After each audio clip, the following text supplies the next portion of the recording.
Seguramente te estás preguntando por qué una empresa de aspiradoras acabó intentando hacer un coche eléctrico. Pues bien, en este vídeo vamos a hablar primero de la historia de su fundador, que es apasionante. Analizaremos sus estrategias de crecimiento, tanto de penetración de nuevos mercados como de diferenciación de productos, así como esa gran diversificación para acabar haciendo un coche eléctrico. Bien, vamos a hablar de esta historia apasionante de la empresa de Dyson, así que abróchate el cinturón que vamos a por ella.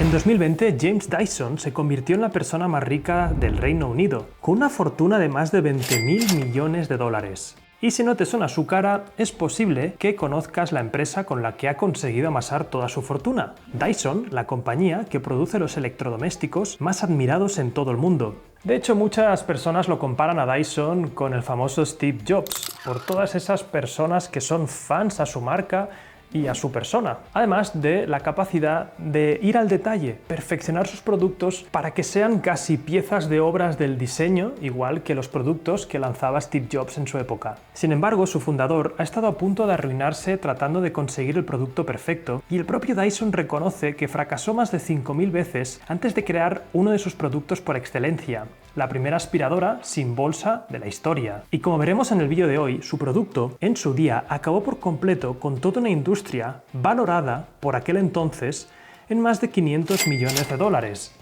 Ha pasado mucho tiempo desde entonces. En la actualidad, Dyson vende esas mismas aspiradoras y muchos otros productos a un precio muy elevado. Así que te preguntarás, ¿qué tienen sus productos de especial para que despierten tanta pasión entre sus fanáticos? Lo cierto es que no todos los productos de Dyson han triunfado. En los últimos años ha tenido un gran fracaso. Dyson intentó hacerse un hueco entre los coches eléctricos. Intentó competir contra Tesla y su carismático líder, Elon Musk, pero, como ya veremos más adelante, no salió del todo bien. Aún así, Dyson no solo se ha recuperado de este duro golpe, sino que sigue siendo una de las empresas tecnológicas de referencia en la actualidad. Vamos a analizar cómo su fundador pasó de ser un inventor solitario a crear una empresa de 16.000 empleados y convertirse en la persona más rica del Reino Unido. Pero antes vamos a empezar viendo cómo Dyson consiguió convertir cientos de fracasos en un éxito rotundo. James Dyson era un inventor británico con un talento innato y una gran creatividad para diseñar productos. Dyson había estudiado en una escuela de arte y más adelante descubrió su pasión por la ingeniería tras estudiar diseño de interiores. De una forma similar a Steve Jobs, Dyson encontró el modo de unir ambos mundos, la ingeniería y el diseño. En su juventud, Dyson llegó a crear varios productos innovadores, pero su vida cambió por completo a finales de los años 70, cuando compró una de las mejores aspiradoras de la época, la Hoover Jr. Limpiando su casa descubrió que la supuesta mejor aspiradora del mundo era en realidad un producto bastante mediocre que perdía succión con el tiempo. Dyson se sintió bastante decepcionado porque se había gastado mucho dinero en un producto que a sus ojos era horrible, así que se le ocurrió ponerle solución al problema. Abrió la aspiradora y se dio cuenta de que el problema realmente era la bolsa, que se obstruía a medida que aspiraba más polvo. Dyson pensó que las grandes fábricas utilizaban un mecanismo más eficiente para aspirar los restos de madera, algo muy similar al efecto que hacen los tornados. A esto se le llama separador ciclónico. Así que se preguntó, ¿podría aplicar esto a las aspiradoras más pequeñas para un uso del hogar? Su frustración por este pequeño problema cambió los futuros 5 años de su vida. Y como muchos emprendedores, todo empieza con un problema que tú sientes, que tú entiendes y que lo tienes metido hasta el fondo de la médula. Todo el mundo pensaba que Dyson se había vuelto loco. No tenía sentido dedicarle tanto tiempo a un problema que seguramente ya habían tratado de solucionar las grandes empresas que contaban obviamente con más recursos. Y peor aún, durante estos años Dyson no tenía ingresos de ningún tipo, así que su mujer empezó a dar clases de arte para llevar dinero a casa. Tras haber fracasado con 5.127 prototipos, por fin consiguió el aspirador más eficiente de la historia. Había creado la primera aspiradora sin bolsa. Estaba a punto de revolucionar la industria, pero pronto encontró su primer obstáculo. Ninguna empresa de aspiradoras quería fabricar ese producto.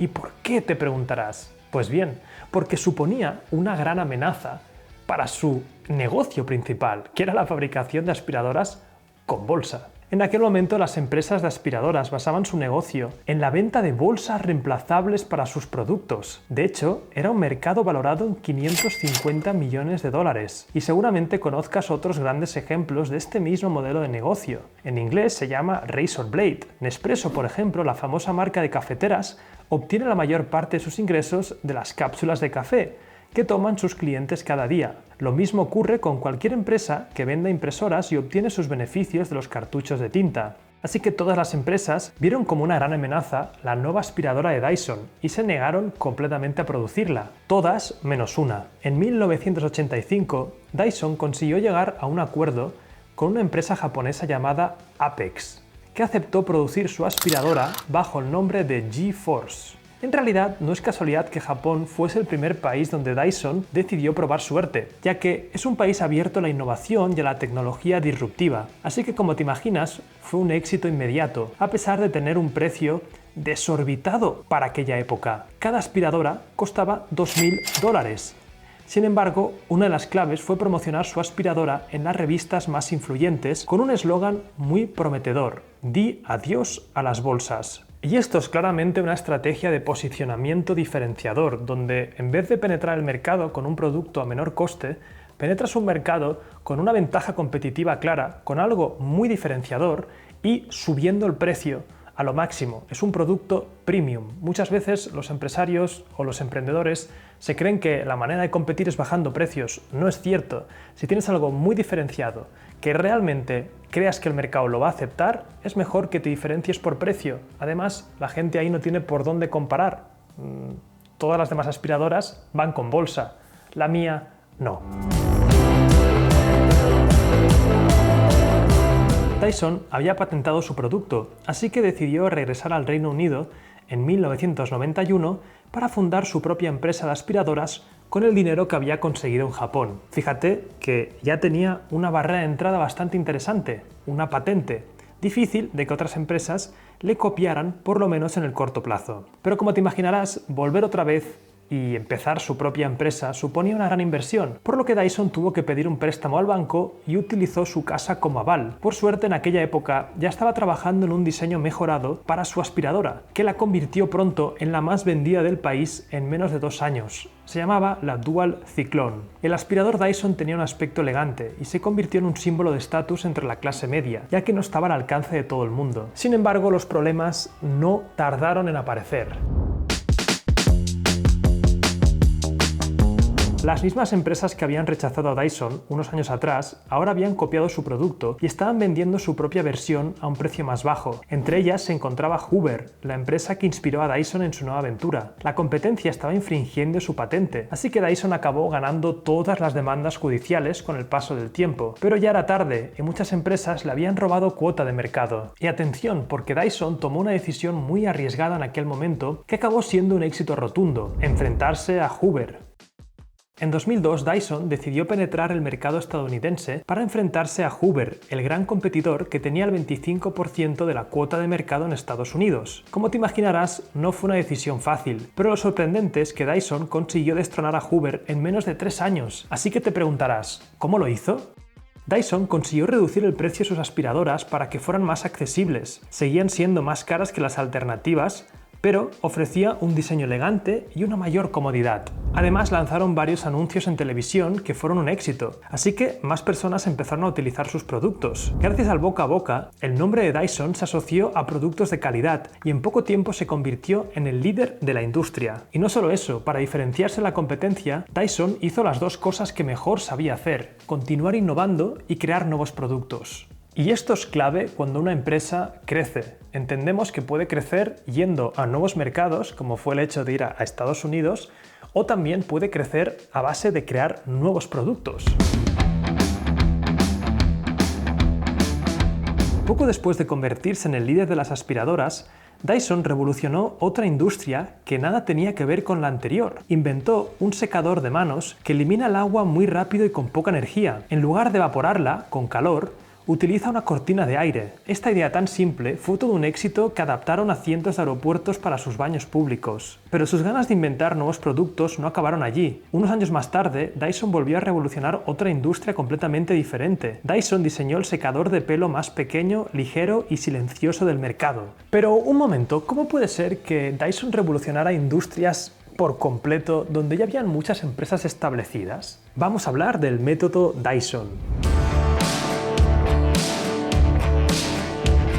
En los últimos años, Dyson se ha convertido en la empresa que más invierte en robótica e inteligencia artificial de todo el Reino Unido. Estamos hablando de 7 millones de libras, casi 10 millones de dólares por semana destinados a la investigación y desarrollo de nuevos productos. Para crear su famoso secador de pelo, necesitaron más de 1.600 kilómetros de pelo sintético y llevaron a cabo más de 7.000 pruebas acústicas en las salas insonorizadas. Está claro que este nivel de investigación no está al alcance de todas las empresas. De hecho, Dyson cuenta con cerca de 16.000 empleados, de los cuales 6.000 son ingenieros. Y no solo eso, Dyson necesita tantos ingenieros que se ha visto obligado a crear su propia escuela de ingeniería junto a sus oficinas. Además, ingenieros es precisamente lo que necesitas cuando quieres entrar en una de las industrias más complejas del mundo, la automoción y los coches eléctricos.